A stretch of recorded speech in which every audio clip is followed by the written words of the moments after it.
Salam alaikum wa rahmatullah. On poursuit avec nos exercices sur les mathématiques des Olympiades, chapitre sur les inégalités. Alors, la dernière fois, je vous ai proposé l'exercice que vous voyez sur l'écran. Je vais vous lire l'énoncé. Donc, soit x, y et z, trois nombres réels strictement positifs qui vérifient cette égalité, cette relation. Donc, ils sont liés par cette relation. 2x, y, z plus xy plus xz plus yz égale à 1. Première question, montrer que x, y, z c'est inférieur ou égal à 1 sur 8. Donc le produit c'est inférieur ou égal à 1 sur 8. Et deuxième question, montrer que la somme x plus y plus z est supérieure ou égale à 3 sur 2. Alors, pour résoudre cet exercice, notre méthode, c'est d'utiliser la moyenne G' qu'on a introduit dans les deux vidéos précédentes. Alors, je rappelle que G', c'est une moyenne qu'on a appelée moyenne géométrique modifiée. Alors, lorsqu'on l'applique à des réels strictement positifs, x1, x2, xn, alors n c'est supérieur ou égal à 2, par définition, G' de x1, x2, xn, c'est, on prend donc la somme de tous les produits 2 à 2, xi, xj, sur le nombre de ces produits 2 à 2, donc sur le nombre de ces produits 2 à 2, donc c'est-à-dire le coefficient du binôme n2, qui est égal à n fois n moins 1 sur 2, et puis naturellement on prend la racine carrée parce que c'est des produits de deux réels strictement positifs. Voilà, c'est comme ça qu'elle est définie, donc la moyenne G', qu'on a appelée moyenne géométrique modifiée. Lorsque n égale à 2, ça coïncide avec la moyenne géométrique. Donc, c'est-à-dire, si vous prenez G' de x1, x2, ça va être simplement racine de x1, x2, qui est la même chose que la moyenne géométrique de x1, x2. Mais à partir de n égale 3, G' est différente de G. Ce qu'on avait montré dans les deux vidéos précédentes, c'est l'encadrement, le fait que G' c'est toujours supérieur ou égal à G et c'est toujours inférieur ou égal à A. Elle est au-dessus de la moyenne géométrique et elle est au-dessous de la moyenne arithmétique. Donc elle est comprise entre la moyenne géométrique et la moyenne arithmétique, bien sûr pour tout tuplet x1, x2, xn, dont R plus étoile des nombres, c'est-à-dire strictement positifs. Voilà. On va utiliser donc ça pour résoudre l'exercice. Alors, pour simplifier les écritures, bon, ça c'est juste un rappel. Maintenant, je commence la solution. Alors, donc, pour simplifier, posons. Donc, je commence la solution de l'exercice à partir de là. Posons, alors, pour simplifier, A, je vais poser, c'est la moyenne arithmétique de x, y, z. Donc, c'est A de x, y, z, c'est-à-dire c'est x plus y plus z sur 3. Je vais poser G, c'est la moyenne géométrique de x, y, z, c'est-à-dire donc x fois y fois z, le tout racine cubique, c'est-à-dire puissance 1 tiers, et G', ça va être donc G' de x, y, z, qui est donc la somme des produits 2 à 2, donc xy plus xz plus yz, sur le nombre de ces produits 2 à 2, c'est-à-dire 3, et puis on prend racine carrée. Voilà. Et maintenant, on va traduire cette relation en utilisant ces nombres A, G et G'. Donc, cette relation, donc, la relation 2xy, 2xyz plus xy plus xz plus yz égale 1 qui est donnée, donc c'est l'hypothèse. Voilà, donc c'est cette relation. Se traduit par, alors se traduit, alors regardez bien, x, y, z, ça c'est tout simplement g au cube. Donc c'est 2G au cube plus XY plus YZ plus XZ plus YZ, il est là. Alors pour l'obtenir, il faut mettre J' au carré et multiplier par 3. Donc c'est 3J' au carré égale 1. Ça, c'est ça notre relation. C'est ça c'est ça qu'on va utiliser pour conclure. Alors maintenant, première question. Qu'est-ce qui est demandé dans la première question? Il est demandé de montrer que x, y, z, c'est toujours inférieur, c'est majoré par 1 sur 8. Alors, donc, ici, pourquoi x, y, z, c'est majoré par 1 sur 8. Alors ça revient à montrer que la moyenne géométrique est majorée par 1 sur 2. Parce que x, y, z, c'est g cube. Donc ça revient à montrer que g est majoré par 1 sur 2. Alors on va utiliser le fait que g' est supérieur ou égal à g. Donc comme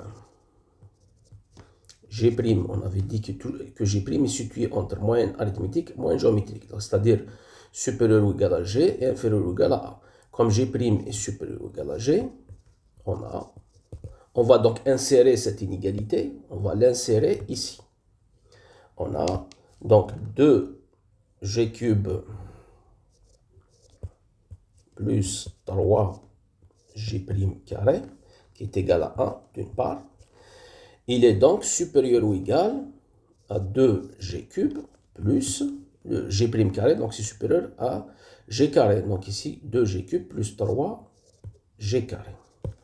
Et donc, on obtient cette inégalité, donc 2g cube plus 3g carré est inférieur ou égal à 1, c'est-à-dire, donc, moins 1 est inférieur ou égal à 0. La dernière idée, c'est de remarquer que ce polynôme de troisième degré se factorise. Alors, on n'a qu'à constater que moins 1 est une racine.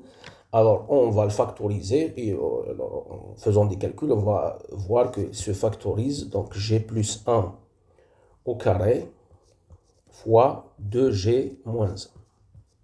Voilà sa factorisation. Il est inférieur ou égal à 0.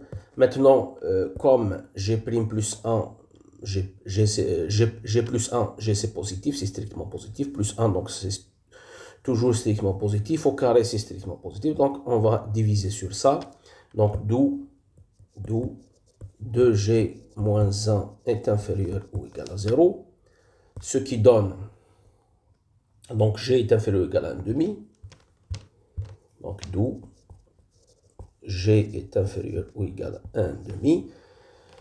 G c'est la racine cubique de x, y, z, donc en mettant au cube, donc d'où, si on met ça au cube, donc g cube ça va être x, y, z est inférieur ou égal à 1,5 au cube, c'est 1 sur 8. Et c'est ce qu'on cherche à démontrer. Ça c'est pour donc la première question de l'exercice. La deuxième question, alors deuxième question nous demande de montrer que la somme est supérieure ou égale à 3 sur 2. Alors, donc pourquoi x plus y plus z est supérieur ou égal à 3 sur 2. Je regarde toujours ma formule 1, elle est là. Voilà, 2g cube plus 3g' au carré égale 1. C'est ça qui va nous permettre de conclure.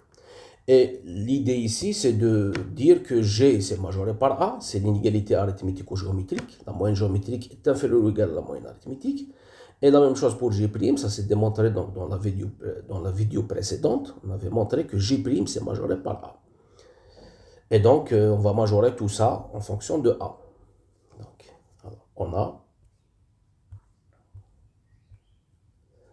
a donc 2g cube, attendez, je vais voir. Alors la formule c'est 2g cube, il est là, 2g cube plus 3g' carré qui est égal à 1. Donc 2g cube plus, ou bien je vais écrire, avant d'écrire, je vais d'abord rappeler comme g c'est majoré par g', c'est majoré par a, donc la moyenne g' est située entre g et a. On a 2g cube plus 3 fois J' carré. Bon, je vais le vérifier. Voilà, 2G cube plus 3J' carré égale A. 2G cube plus 3J' carré. Donc, d'une part, c'est égal à 1. Et d'autre part, je majore G par A et J' par A. Les deux moyennes G et J', je vais les majorer par A. Donc, on va avoir 2A cube plus 3A carré. Ce qui donne l'inégalité. Donc, 2A cube plus 3A carré supérieur ou égal à 1. Donc, moins 1 est supérieur ou égal à 0. Comme tout à l'heure, donc on factorise ce polynôme, c'est-à-dire 1A plus A au carré fois 2A moins 1 est supérieur ou égal à 0.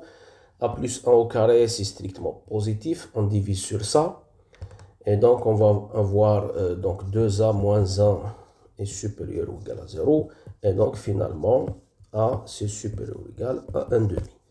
A, c'est x plus y plus z sur 3. Ça, c'est x plus y plus z sur 3. Et donc, on conclut, en multipliant par 3, que x plus y plus z est supérieur ou égal à 3 sur 2. Voilà. Bon, bien sûr, ce n'est pas l'unique solution. Vous pouvez trouver d'autres techniques pour résoudre l'exercice. Bon, j'ai préféré de résoudre cet exercice en utilisant la moyenne G' qu'on a étudiée dans les deux vidéos précédentes.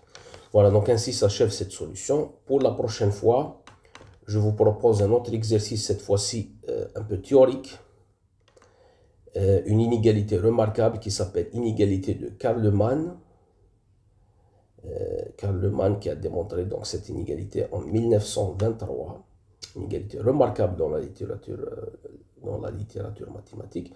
Bon, son énoncé est le suivant. Soit AN, soit somme de AN. Bon, ça demande un niveau deuxième année universitaire au minimum, donc il faut connaître un peu les séries. Donc, soit somme de AN, n égale 1 à plus l'infini, une série convergente. Donc, il faut savoir quand même ce que c'est qu'une série convergente. Ça veut dire tout simplement que la somme de n égale 1 jusqu'à grand N à n, cette suite-là des sommes partielles est convergente. Donc, soit somme de AN, n égale 1 plus l'infini, une série convergente de réels strictement positifs. Les réels AN sont strictement positifs. Alors, montrer que la série somme de n égale 1 à l'infini, donc on prend le produit A1, A2 jusqu'à n puissance 1 sur n, ça c'est exactement la moyenne géométrique de A1, A2 jusqu'à n. En fait, ça, c'est somme de G de A1 jusqu'à AN, tout simplement. Montrer donc que cette nouvelle série est aussi convergente et qu'on peut la majorer en fonction de la première, que sa somme est majorée par une constante fois la somme de la première, et précisément cette constante, c'est E, c'est l'exponentielle de 1, donc 2,718, 28, etc. Voilà, donc vous avez cette inégalité qu'on appelle inégalité de Karleman.